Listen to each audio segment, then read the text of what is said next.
So I'm welcoming Matt. Matt works on the one-on-one advising team at 80,000 hours, where he's responsible for growing the service, training new advisors, and providing career advice to users himself.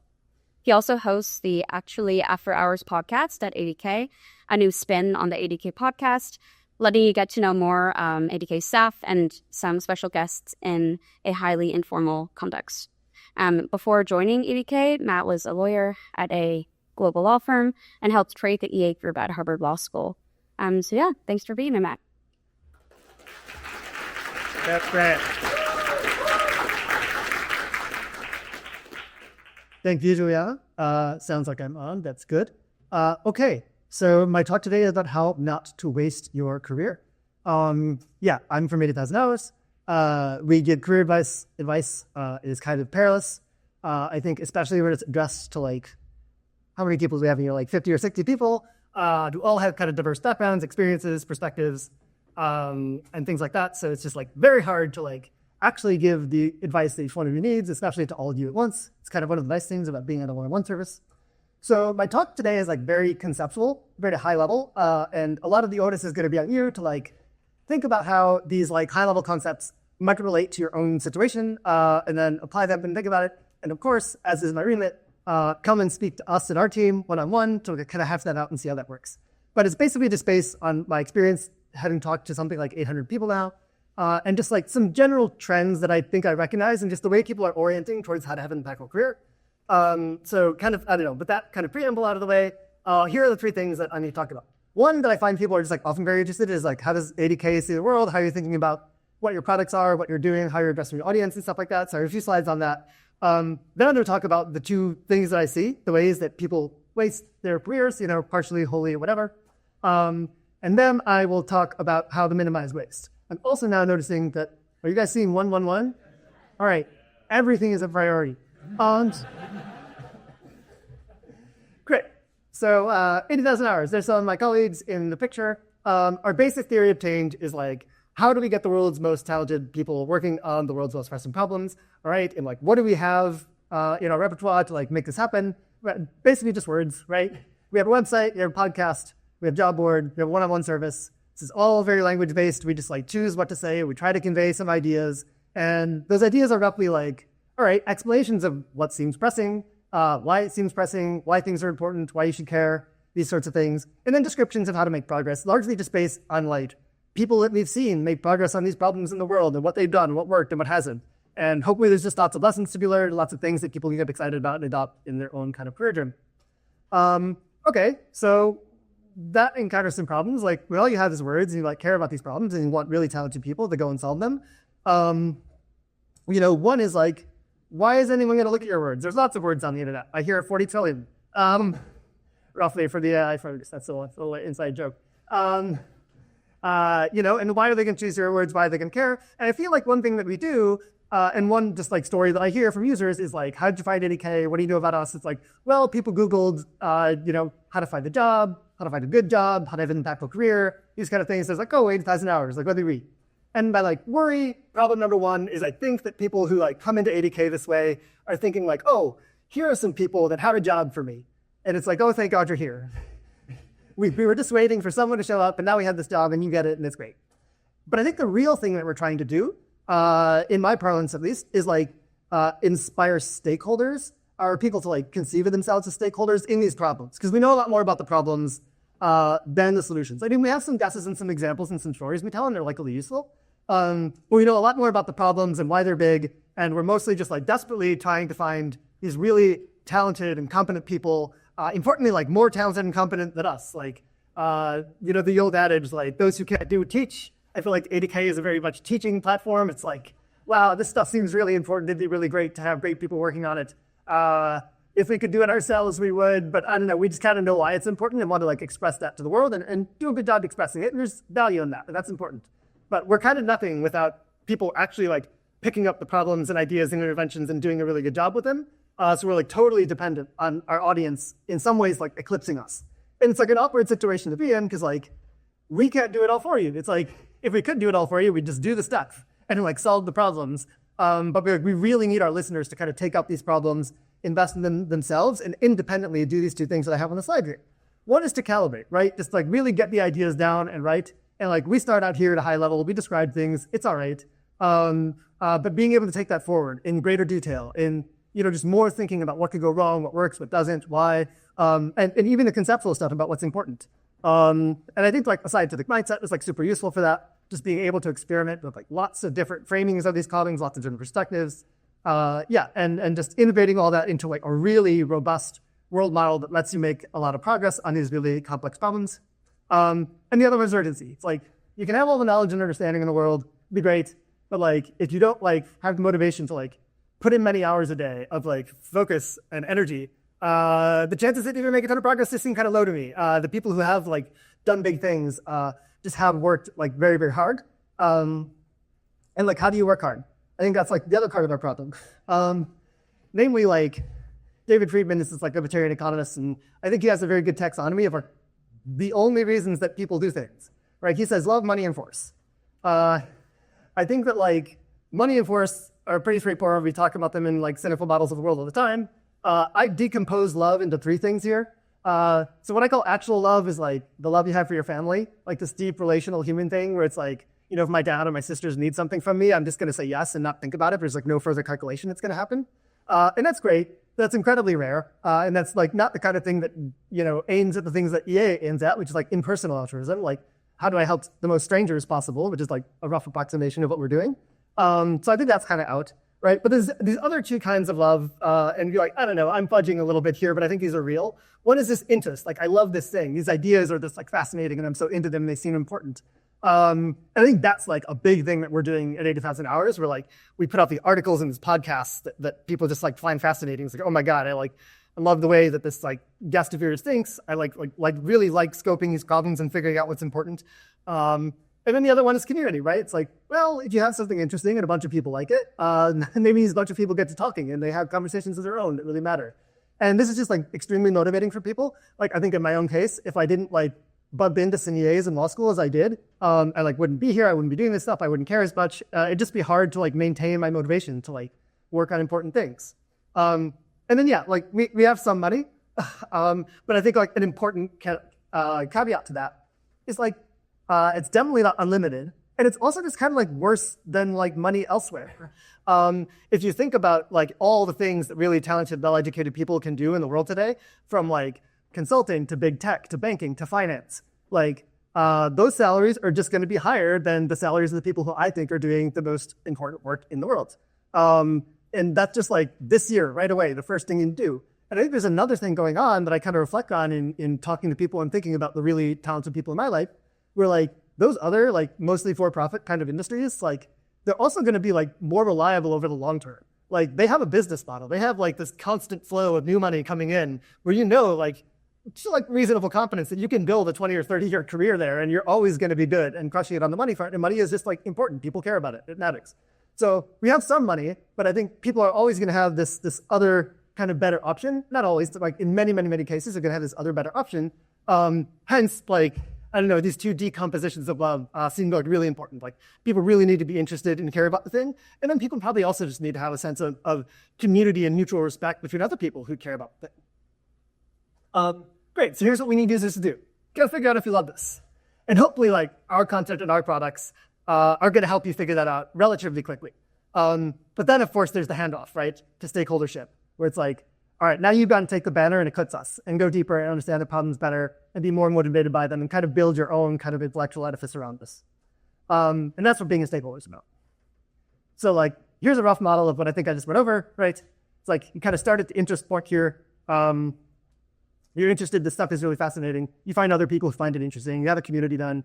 You have partners, collaborators, people who you can do things with. And then you have a project, right? And hopefully, like, you've done a lot of good thinking. You're like, genuinely interested and motivated. And your project is good and has impact. And like, that's something real that other people can then look at, it'd be a guest on our podcast. And people will understand that you've done something impactful and that's really cool and that's really interesting. And now they're more interested and they're going to be thinking about these ideas and what's important and help contribute to the community and the project they're on. It's kind of a virtuous cycle. Now, it can break on many, many parts of this, right? One is just like, I don't know, ADK itself can just be boring and like people won't read it or care. They'll bounce off really quickly. The community can be bad, as people know.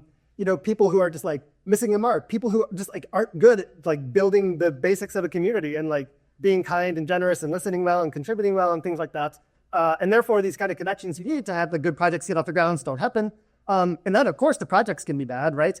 It's like one failure mode, so they just don't get funded. They never happen at all. Another one is just like the idea was dead. It doesn't take. When it goes and meets with reality in the world, like it fails in some way, and so you never have impact. And there's not a fun story to tell to generate more interest and continue the virtuous cycle. So I don't know. That's like my model of the world, where ADK is coming from, what we're doing. And now I can like jump into the waste portion of the talk, where I kind of reflect on some very like high level things that I think people are sort of like miscalibrated to, in just the general way they orient towards thinking about their own career and how to impact. And I kind of decompose this into, again, urgency and calibration. I think when people err, at least at a high conceptual level, they either have like too much or too little of one of these two things, and they act as sort of a continuum. I think like people who are like too urgent probably aren't well calibrated enough.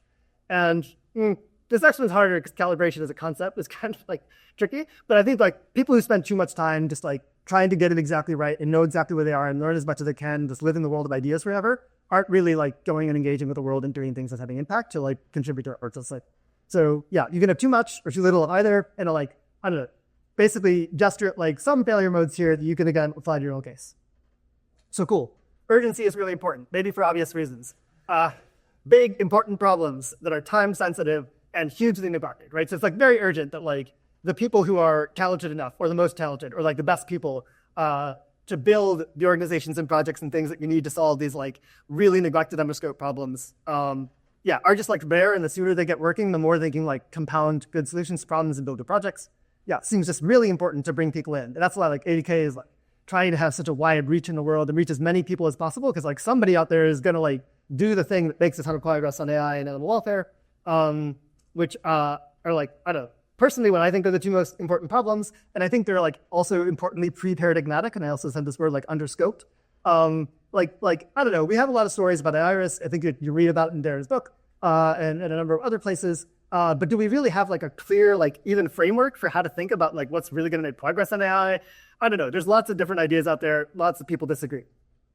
I think animal welfare is like close to being paradigmatic. We understand the problem very well. I think like you can understand the long-term solution being something like meat alternatives.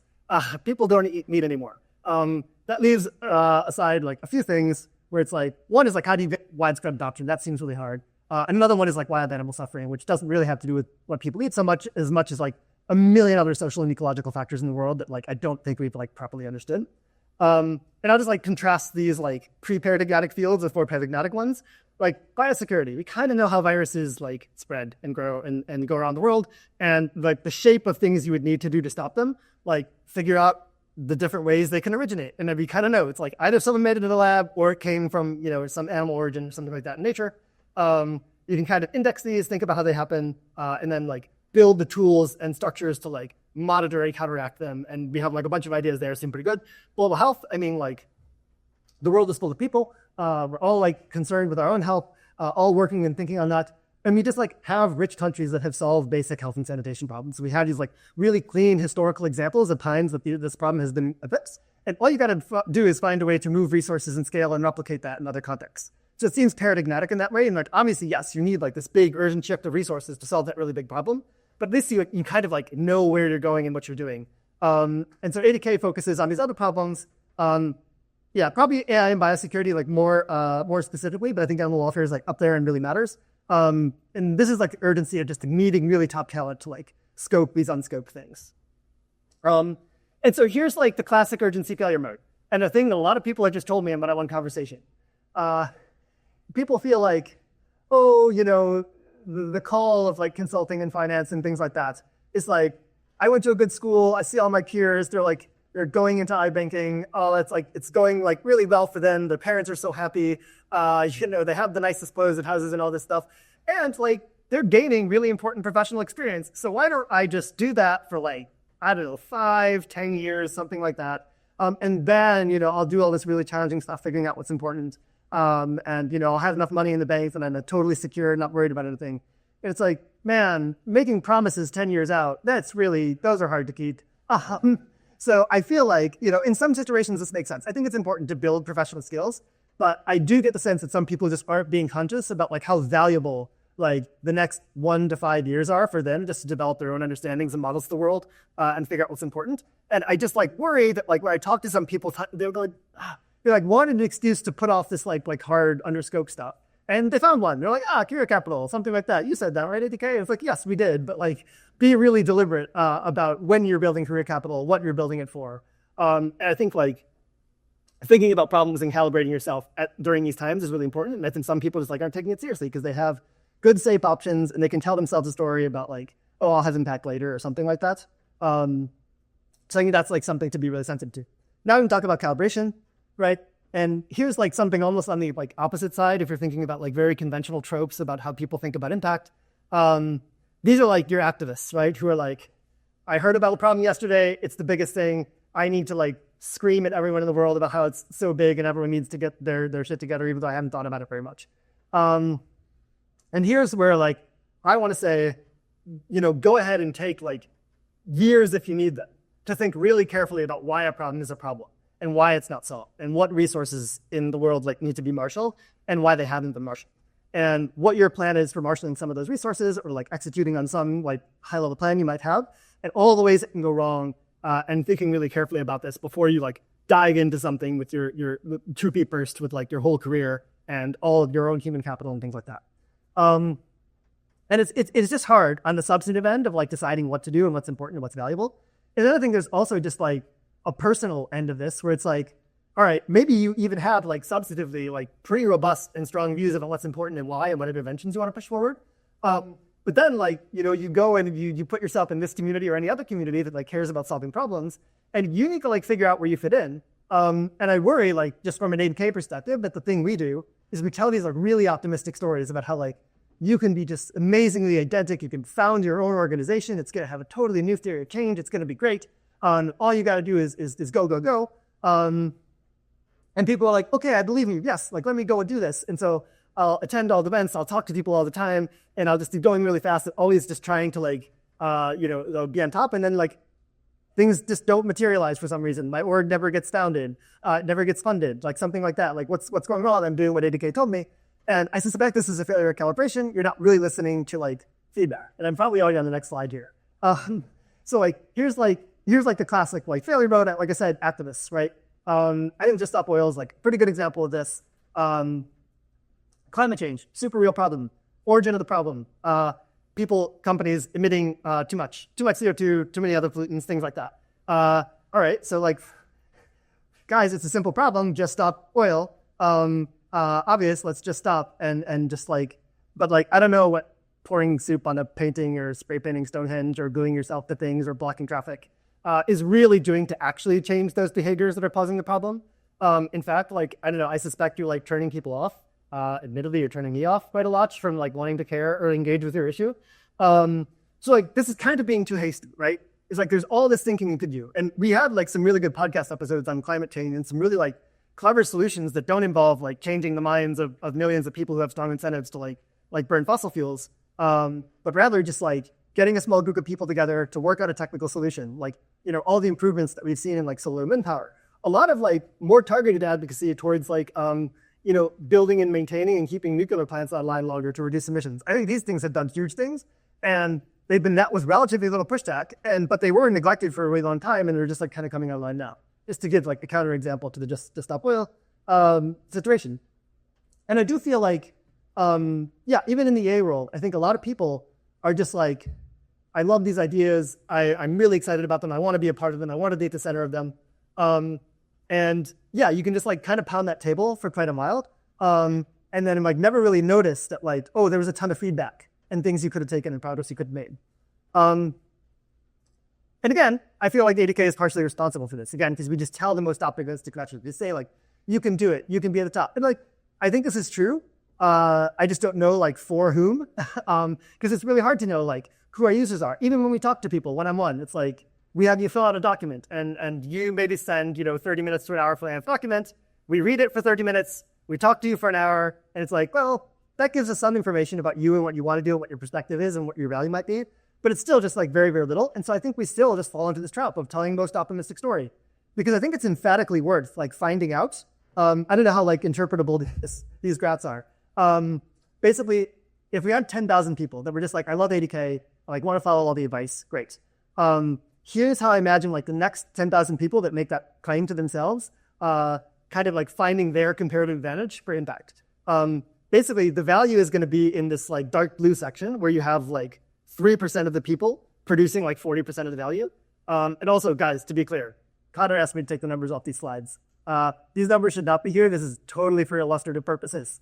I don't like have strong views on exactly what the proportions are, but they're going to like follow this rough pattern of like few people producing a lot of value. And again, we don't know who the people are. We can't like just like tell you by looking at you or talking for an hour, yes, you're right, and that's to do this. It's a kind of like journey and discovery that you have to make on your own and be really sensitive to feedback throughout.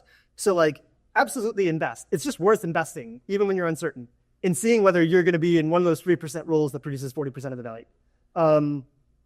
Or 4% that produces 20, or 3% that produces 10. It's like really, really important.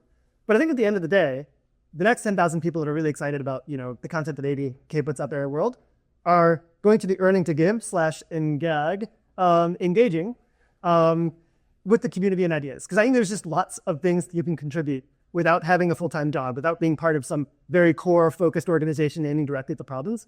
I think just like learning about the world, contributing to discussions, caring about things, being engaged kind of politically when that's relevant to like important issues is just like hugely, hugely valuable. And a thing that I'm like kind of worried about is like, you know, ADK says like, we've got jobs for you. You're going to find a job. It's going to be amazing. When in fact, like we know that most people who get excited about this will probably not get one of the exact jobs that we described in EAGxToronto on the site. But there's still this like so much value that you can provide. And I'm worried that those people bounce off entirely. They're like, well, I didn't find one of those jobs you were really excited about. Therefore, like, I'm out. This wasn't for me after all. And they do nothing. When in fact, like, I don't know, 5% of the value from like ADK's lights is like immense, immense value in the world. It probably still puts you in like the top 2% of like people having a positive impact on the world. So like, even though these graphs look like the way they do, like, I don't want to diminish like the importance of the 60%. Like, it so supports the other work that people do and is just like very, very valuable on its own.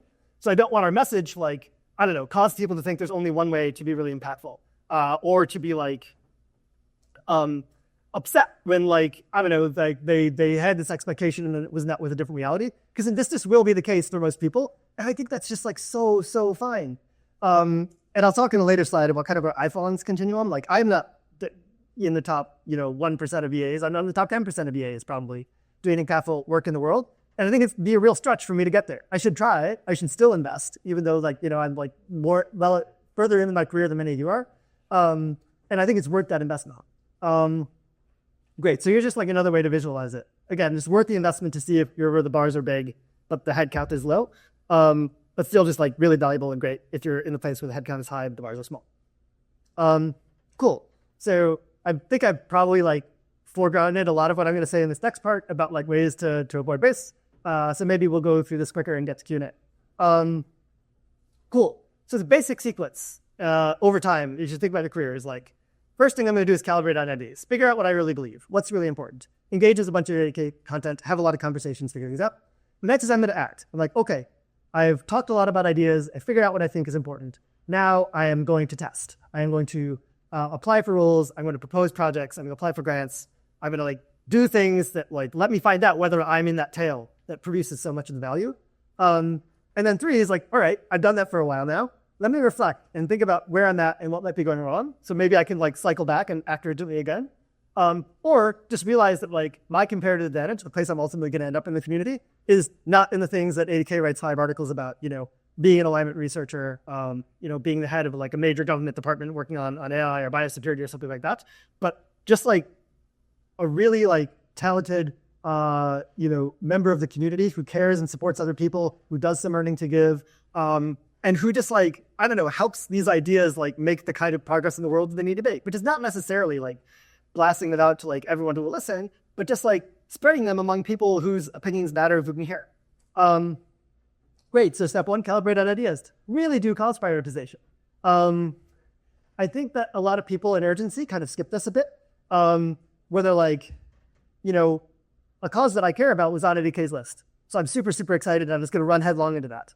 And I'm not going to consider all the other causes on the list, or whether they might be important in some way. There's lots of resources to help you do this. There's things like effective altruism virtual programs. which has been very helpful to me, just like sitting down with a group of 4 or 5 other people trying to do this golf prioritization exercise themselves over 8 weeks, and just hashing it out. Where do we disagree? What do we think is important? Why? What would work? What doesn't work? And just like having lots of discussions where I'm very open and I'm just trying to like figure out where I land on all these questions. Super, super valuable. And I think like a lot of people skip it. And you just like really shouldn't. I so endorse you taking 2 years of your life, not committing to anything, not moving forward on anything, just like trying to get to the point where the ideas about what's important and what interventions work are really stable for you. And yeah, I say like robust, stable, right? Like I don't know what's right or wrong. Ultimately, like I don't have proofs for any of this stuff, but it just feels like at a minimum, what we can do is notice when, we've held the hypothesis for a really long time, we challenged it in all sorts of ways, and it's just kind of holding up as like, this is the most important thing. This is what matters. And so I think like, yeah, getting yourself to that place where you feel confident in that view, or reasonably confident, is just important, and you should spend a lot of time on it. And I think this vision slide is from an older talk of mine, and there's just like some ways to think about this. Is the intervention you're excited about really getting to the core of the problem, or is it just kind of matching the vibe? I like to use paper straws here. Climate change, big deal, really important problem. I don't think paper straws are really moving the needle very much at all. And they might be doing it to stop oil thing where there's like people hate them, and there's backlash, things like that. They match the vibe, they're environmental, they're clean, they're green, whatever, but like they're not reducing emissions, they're not lowering temperatures, they're just like, kind of matching the vibe, which is not quite right. So that's like the kind of idea that we want to interrogate and eliminate. And there's lots of other ideas that are more subtly wrong that would take more time to unpack. Great. And then like when you think about interventions, just think about all the ways things can go wrong, right? I think people get really excited about a particular intervention. Like this is really going to work. It's going to be great. They're so excited I can do it. And the reason they often fail is just because you didn't consider all the ways in which they might not work.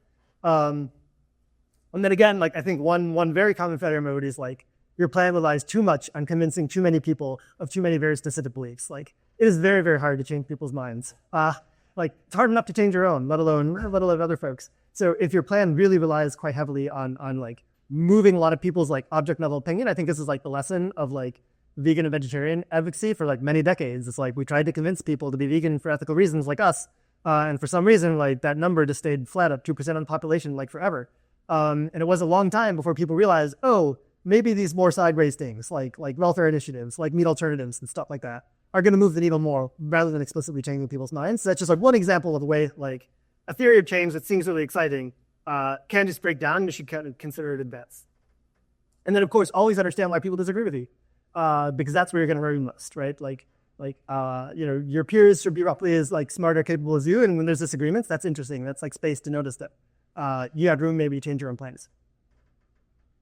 Great. Then there's urgency. I think that like diving into these spaces just like matters a lot. It's like one of the most common advice that I give people. And this is like related to calibration. And I think you should have a sense of urgency even about the calibration exercise. Obviously, like try to be objective and remove and make good decisions and things like that. But like type words onto the forum, express your ideas. Like don't put this off. Write for yourself like what you think and why. And this actually just takes motivation and energy in addition to like good calibration and wisdom and stuff like that. And if you don't do that, I think it's going to be hard to make progress on calibration or on anything else. Now, once you do have your kind of stable calibrated ideas, I think it's important to like immediately go and engage the folks you think are doing good work relevant to those ideas. So again, like when an organization releases a paper or something like that, you can read the paper and you can comment on it on various forums, social media and things like that. You can even email the author and say like, hey, I read your paper. I had these questions, this idea. Can you tell me more? Like, I'm not sure how this step like fits in, or like, I have this question that seems quite easy. Just often, if you're kind of on the ball and you really care, like this is going to lead to like meaningful engagement and better understanding. I think like the main way to get hired, and this is like the closest thing to real job advice I'm going to give now, is like in every part of the economy in the world, it just seems like the thing that really sets people apart is understanding like organizational perspective and priorities of the place that you want to go over. Like every organization is a little bit different. There are 2 identical organizations in the world that'd be kind of weird. I'd feel like one of these should just dominate the other or something like that. Everyone has their own little perspective, their own theory of change. I mean, I told you 80Ks out at the top. And I think that like when you want to work at a place, you endorse working at a place, you think it's impactful.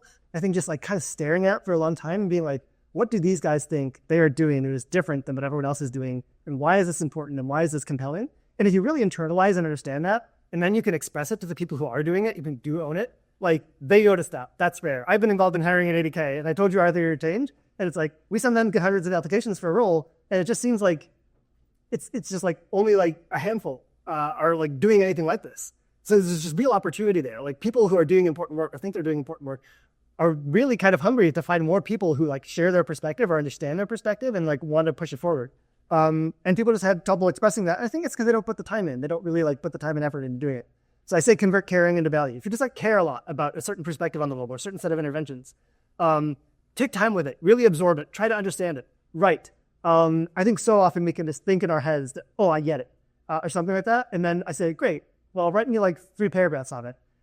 And then like, even I will have to just like struggle and just fall apart. It's like, man, like, wait, what did I think? I totally had it. And now I'm trying to like put it into words and it's not coming together.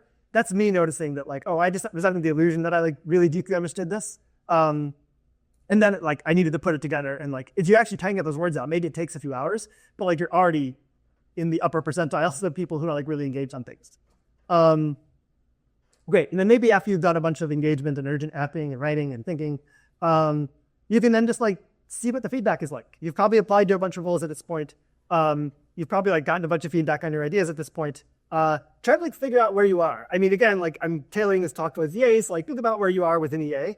I think about people who like, I think like line up with my perspective pretty closely and I see what jobs they have. So like there's some people who are like grants officers that are in philanthropy. They're like moving like tens of millions of dollars a year. It's like, wow, that seems really stakes and really important. And I do think that I share their perspective a lot and we're quite close. Like, why am I here and not there? Like, am I not being urgent enough? Am I not pushing enough? Am I not like holding my own standards high enough? And I know my tentative answer is yes. Is that I just like haven't brought myself around to like really pushing myself to understand like, what's going on in AI governance? What are the right proposals? What's wrong with proposals? Why do people object to them? I haven't read the papers, guys. And I could just read the papers and maybe be doing something more impactful than I'm doing now. And I'm just noticing that about myself. And I think at every point along the continuum of impactful jobs, I think just like saying there is a continuum and kind of just like drawing the dots out on a paper for yourself and saying, hey, where am I in this? And why am I where I am? Is just like super, super useful because you'll notice the things that other people are doing that you're not. And then you can just do those things and push yourself forward and do more. Or realize there are reasons why you're not doing things. You have other priorities in life. It's just so fine, right? But I feel like a lot of people I talk to are just like in this like window of frustration where they feel like they endorse the things and they're doing things, but they're not getting like the results that they want. And I think if they did this reflective exercise, they'd realize, oh, I'm actually not doing some things, or not doing some things as well as I'd expect to. But there are reasons for that. There are like other priorities and other things that I'm trying to do. And actually, I just endorse those things and feel good about them. And I should live a life. I had a family, I have a mortgage, stuff like that. So it's like so reasonable. You're a person. You were here first. You can do those things. But I think the uncertainty and the unclarity about like, why am I not in this place that part of me wants to be is like something that frustrates people a lot. And you can just get around it by thinking and writing and talking to people. So that's what I really endorse. And so you can figure out whether there are good reasons for why you are where you are, or there are bad reasons. If there are bad reasons, hopefully you can work to fix it. Great. And then this is like my super cynical, just like pointing to people's motivations and things like that. Tata Khan has this great quote.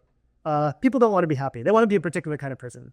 I think so much of what happens with like affected altruism in this world is like people just sort of constructing a life narrative about like what kind of person am I, what am I into, and that they just like they slot in like affected altruism, something, maybe animals, maybe environment, maybe whatever.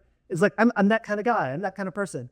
And like that's fine, there's some good things, but I think just like notice that you're doing that. And then ask yourself like, are those things important?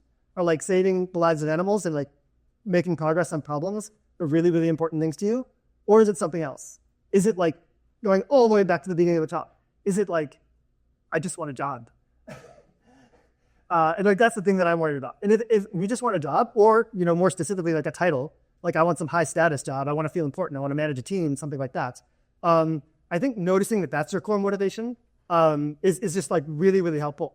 And I think if you do notice that, you'll see that that's, I don't know, in my view, it's like kind of shallow and empty. It's like not the thing you should do at your choice. You should be like, I want to solve the problem. I want to find my comparative advantage. Maybe that's managing a team. Maybe that's doing something high status. Maybe it's just like being a good contributor to the community and earning a bit. And like, there's just an answer to that question, given who you are and all your life circumstances and perspectives and things like that. Just like dig in and figure that out is the thing that I'd love to push people to do. Be like Winch. So Winch is a stakeholder. I think Winch is really, really problems first. And my like loose head of evidence for this is that there are like I don't know, 4 different projects that's off the top of my head that I can think of Lynch being engaged with. And importantly, Lynch is also like, as some of you may know, the #1 karma haver on the EA forum. So just like super, super engaged from the community perspective. He had volunteers with EA funds. He's into, the Pause AI movement. He shows up to the protests. He just cares. He's like, hey guys, that seems like a good idea. I'm in. I'll help you. He did this April Fool's joke called Open Asteroid Impact. It was like really funny, trying to like meme on OpenAI a little bit for being irresponsible. And it just doesn't surprise me that this person who's like so invested in the problems and just willing to pitch in and do whatever also has a full-time job at like a really well-regarded research organization we think priorities. I think these things just all go together. And Lynch also didn't go to like a prestigious university or something like that. Didn't have some markers. Wasn't like privileged from minute one. Just cared a lot about the problems. Engaged a whole bunch with the people who also cared, and pitched in wherever he could. And I think like met with a really good outcome by a lot of standards. So that's kind of my claim. Like maybe you're not urgent enough. Maybe you're not calibrated enough. Maybe you're too calibrated. Maybe you're too urgent. Right? It's like all these different ways to kind of fail and just like waste a lot of energy, effort, and emotional investment. Instead, I think just like put your focus outside yourself on the problems and on the things you want to change in the world and think about how you can help and how you can be a stakeholder. Questions?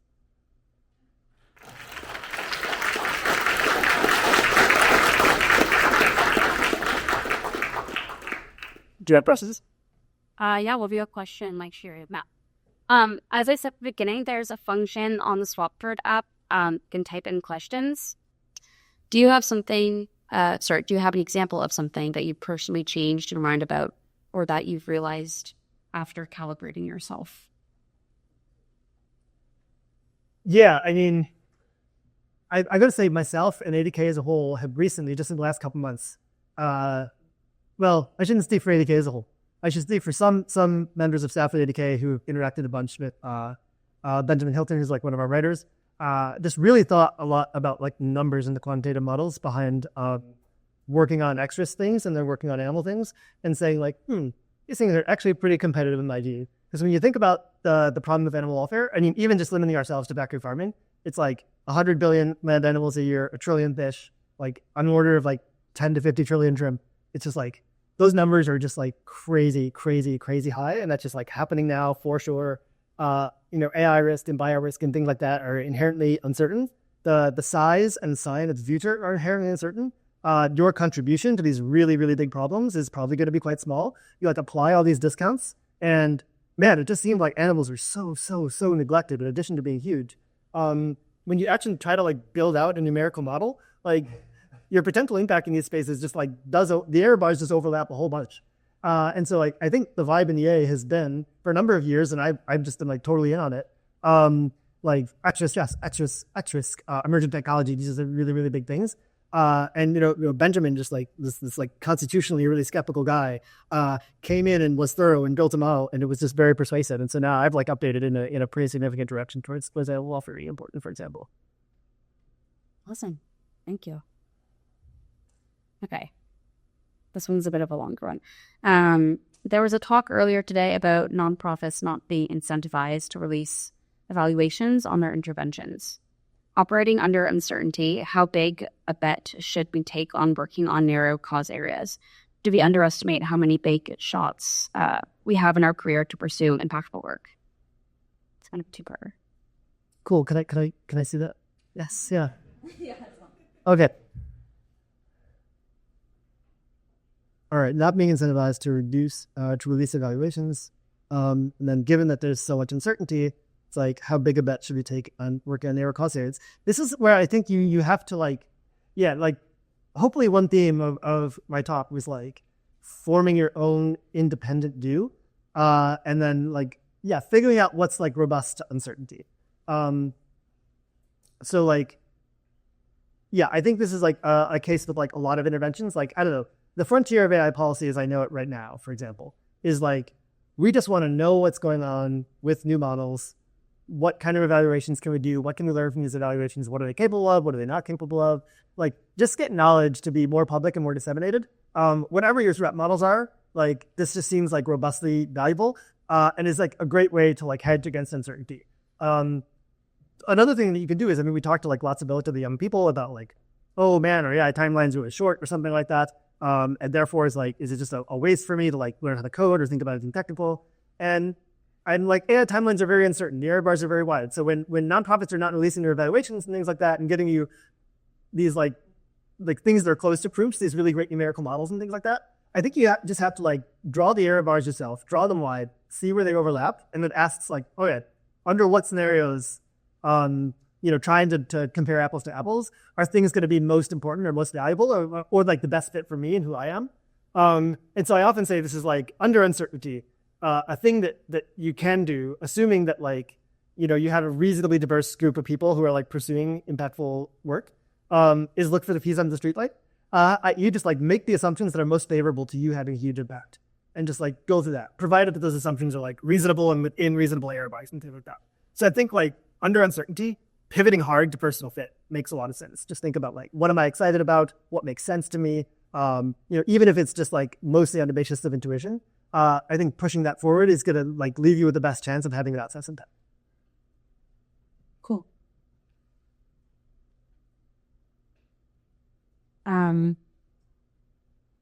What was the blue on the 10K rules by values like? It was top. Oh, great. Thank you. It was the top one too. Yeah, you'll be shocked to know that it was focused ASAP. And also, yeah, I had this weird distinction here that I didn't think I covered in the talk between like focused and unfocused work. So I would say like focused work means like your full-time job is thinking about the core of the problem, the most important part. So these would be like organizations that are totally focused and dedicated to like preventing existential risk and things like that. Unfocused work is like work where like doing things that would be good for actually go to problem generally is like part of your job, but maybe it's only like 10 to 30% of your job. So like classically, I think about like roles in government as like you have lots of responsibilities, lots of things that like the law and your bosses like expect you to be on top of and to care about, and like it is important that you like do your job as it's described, especially in the government case. But like you'll have this opportunity to spend 10 or 30% of your time trying to develop knowledge and understanding around the ways to approach the problems that you like endorse as the most important. And it's just important to have a lot of people kind of spread across a lot of things, because there's just a lot of learning to do about how things work in the world, especially in the policy world. So I think like actually there's just like so much uncertainty and so much room in both policy and industry, I think, on the AI problem at least, for people to be in these kind of like 10 to 30% kind of learning roles and giving some feedback to the process at the more focused roles that can make a lot of progress on these problems. So I think that's why the headcount is bigger there, but I mean, still like, again, very impactful. Cool. Right. Under what circumstances do you advise people to pursue hybrid work projects, like FTX, that are unlikely to succeed but pay off enormously when they do? And then the second part is, did the initial success of FTX update you towards this at all? So yeah, there are a bunch of like articles on our website that I think were written like during the FTX era that kind of reflected this kind of update. It's like, wow, you can't actually just do things in the world, huh? You'd think like, I don't know, this is a classic thing in economics. It's like there's no free lunch. Like anytime you expect like some really like big potential gain or success out there, it's like you should assume there are good reasons why no one else has had that success. But in fact, this is just like less true than the Econ 101 book would tell you. You can just like, in ambitious spaces and circles, just like go and find really talented people and neglected ideas and push them forward. Obviously in the impact sense. I mean, this is like, I have the right slide after this. Like, really small groups of people, really focused, can have just like really big and outsized impact. And it is inherent in USD because, like I said, like, you're going to aim for the graph on the right or the graph on the left and end up in the graph on the right. But yeah, my view is like so worth it to aim for the graph on the left. Yeah, I mean, because there's just like so much value there, even though your expectation is that like, there's lots of reasons to expect to fail, but like the expected value is still just like so high that it's worth doing. And I think in the individual case, also just like the off-ramps, the skills you build trying to do something really novel and ambitious are just like very transferable to other places that are robust. And like, life is long and like agentic people are incredibly scarce and useful in just tons and tons of contexts. Like so many just like medium to big businesses would be just like so excited to have someone who's like just really agentic, thinking about their model of the world, how they're different and things like that. In much the same way that you would think about how like social good intervention is important for the world, things like that. So I think it's like both like just worth it, even though there is a high chance of failure in most cases. And like, I don't know, FTX has mentioned a few times in that, like obviously like don't just like be mindful of where you are and whether you are like causing explicit harm, whether you're violating kind of important social sanctions and norms. And always ask yourself that question, like, because I think like one cool kind of comment on FTX that maybe gets neglected is just like, everyone's like, oh, Sam Bankman-Fried was like this like Benthamite utilitarian, all expected value all the time. And his like failure and downfall just shows why that's a stupid view. But in fact, Sam Bankman-Fried was actually just a pretty bad utilitarian, right? Because he should have calculated like the chance of like getting caught doing really bad things, and the consequences of getting caught doing really bad things for like what you care about. And if he had done that and he had calculated well, he would not have taken like the stupid risks that he took. Because I mean, there were I think real risks and stupid risks in the FTX story. And like if you'd only taken the real risks and not the stupid ones, you still would have captured like, you know, something like 80 or 90% of the upside.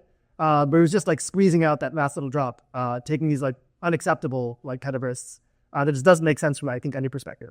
And so, you know, be self-aware, be mindful of yourself, be calibrated. I think that's a part of my talk. Okay. There are a lot of problems I want to solve with my career. It's overwhelming because they all feel equally important. Do you have any advice on how to choose the right problem to solve? Equally important. That's surprising, right? Like, yes, I think this like goes back to my like take cost prioritization like really, really seriously. And try to build out like an explicit quantitative model. How many like moral patients are there on the other side of your problem who are like either negatively affected by it or like missing some like real great improvement in their quality of life? Just like what are the numbers? How intense is the problem, right? And what is your proposed intervention going to do to move the needle on that for like how many of them? And look, this is like very rough guesswork, but like you should be able to like put numbers on things, even initially, and then just like go and engage with other people and say, hey, do these numbers make sense? Should they be higher? Should they be lower? And just do this for each cause that you care about and build out an explicit model. How likely am I to succeed? In addition to these, like how many patients are there and how big of a change in their circumstance would my intervention kind of affect?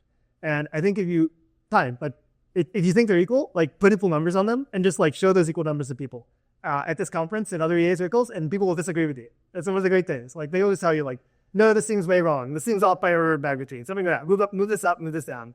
And sort of try to understand like the reasons why people disagree with you. And maybe you'll just endorse making those numbers different and putting something bigger out there. I'll also just like put a word in for like passion.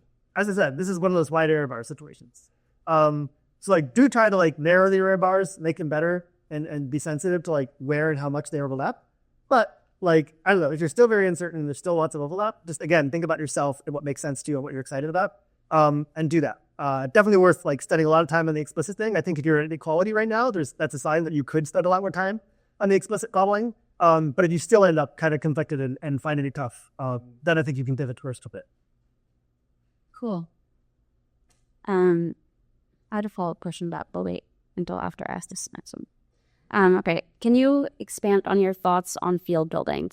How does that intersect with the ADK focus areas already identified?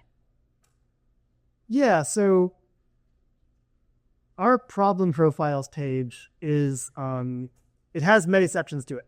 And I think like the second or third one talks about field building. So I think what we wanted to do with the top 5 problems or whatever is say that like, these are like explicit object level problems in the world that need to be solved.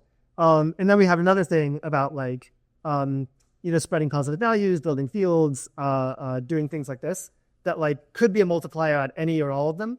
And so it is like an endorsed kind of strategy. But I think one really important thing is this distinction between first order effects and second order effects. And so first order effects are working immediately on the problem at hand. Strengthening biosecurity, strengthening AI safety, working on animal welfare, stuff like that. That's the first order. The second order is like what ADK does, which i.e. like finding talented people to go and work on the things. And I think whenever you're considering doing a second order thing, just try to be really mindful of the first order and like what you actually want to happen there, at least at a high level. And try to like couch everything that you do in the way that you approach your second order thing in terms of how much it's going to help with the first order.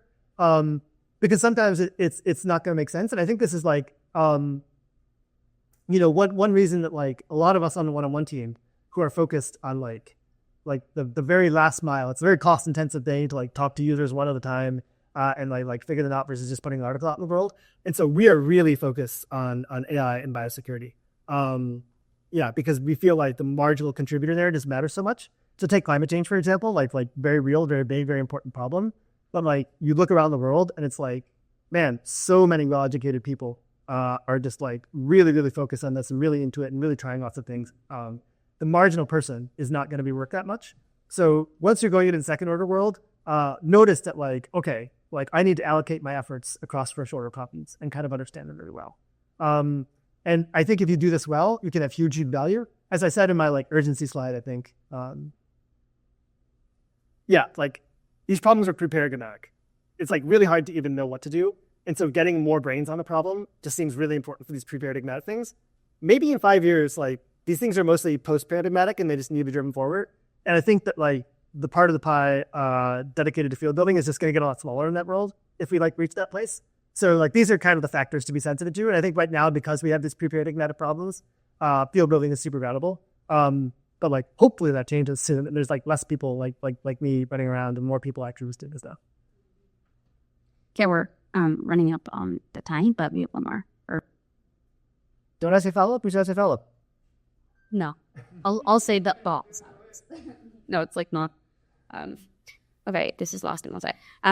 You have emphasized investing a lot of effort in developing a model of the most important problems for yourself. Why shouldn't people defer to others who are more capable or focused on answering these questions? Yeah, I think there's like definitely a role to be played by deference here. And my assumption is that like, okay, when are you going to defer? I think if you have a very generalist skill set, like i.e. like I just like building organizations, hiring people, running HR processes, running events, doing things like that, things that are very transferable across cause areas, it's like okay for you to do more deferring. But I think crucially, even in that situation, be very like mindful of the way in which you're deferring. Like what qualities of people make them worth deferring to? Like this just seems like very, very hard. I think the ones that I reach for, because I mean, there's like good amount of deference in my own model, of course. Like I am not like a cutting edge world leading expert in anything.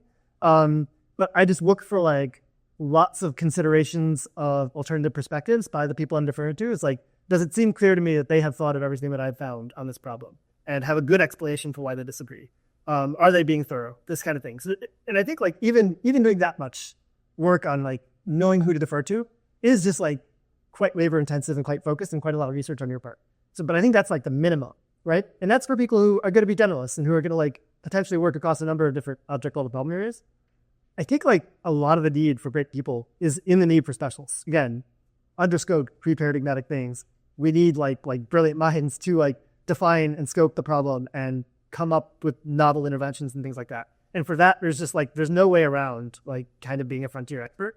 And because I think that is like the lion's share of folks who are going to work on our top problems directly. You actually just like have to get there and have to do the work if you want to be super valuable. If not, I think like I have the pie charts up here again. If you just want to earn to give and be at a high level and contribute to the community, I think that's wonderful. But it's just, again, when you're investing up front, it's just like so worth seeing if you're going to be in the 3% or something like that. So just do that. And like, if it sucks and you hate it and you don't want to do it, just be a member of the community. It's great. Come to these events, like write some checks. And as long as you endorse it and feel good about it, defer away. Great. Okay. Well, I'm not there. Thank you. And we have office hours after this if anyone has any other questions.